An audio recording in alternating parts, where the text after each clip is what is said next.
Today's logical fallacy is ableism, which is really interesting because I never thought about it as a logical fallacy. Essentially, ableism as a logical fallacy is basically saying that somebody does not deserve good things in life because they're sicker or they're less ambitious, they're less driven, they're not as rich or wealthy, then that's their fault. And for anyone who has been through anything difficult, whether you've been sick, you've been through poverty, you've lost loved ones, you know that this just isn't real. We don't get what we deserve in life. We get what happens to us in life. And sometimes there are things that we have control over, but sometimes there are things we don't have control over. I personally have been sick for 20 years. I have been sick since I was 10 years old, and I'm now 30.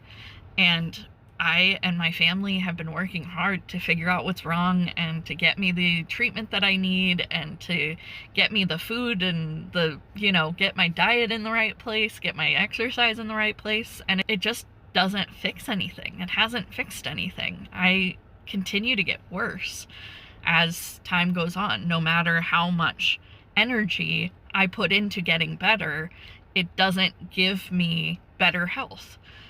And for some people, they do, when they put in energy, it does fix their health. And so then they end up assuming that because that worked for them, that it just naturally works that way, that if you put in the right amount of energy, that you just won't be sick anymore. Some things can be fixed. Some things cannot. Some people get better. Some people don't. And it's not because the people who are getting better are better people. It's just because life happens and life is hard.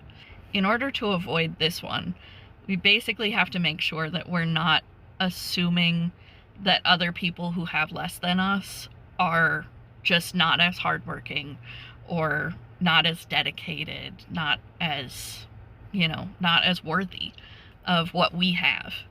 And I think that's a very common thing to believe in a capitalistic world that tells us that we will get what we put in. But that's just not how real life works. So, be kind to your neighbors who are sick and who are worse off than you, and care for them well. And stop assuming that they are less than you because they have less.